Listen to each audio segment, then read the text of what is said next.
Many of today's careers require audio or speaking fluency. With a Bulb digital portfolio, you can easily show off your audio and speaking prowess. Here's how to incorporate audio in Bulb. To insert an audio file, click the plus icon in the top left of the editing window, then click Audio. From there, you can upload audio from your device, your asset library, Google Drive, or Microsoft OneDrive.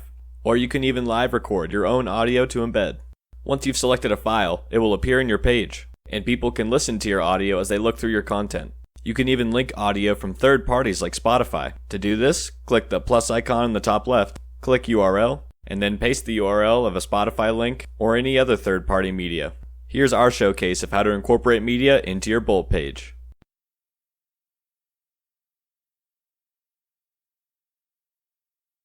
You now have everything you need to know to start using audio in Bulb.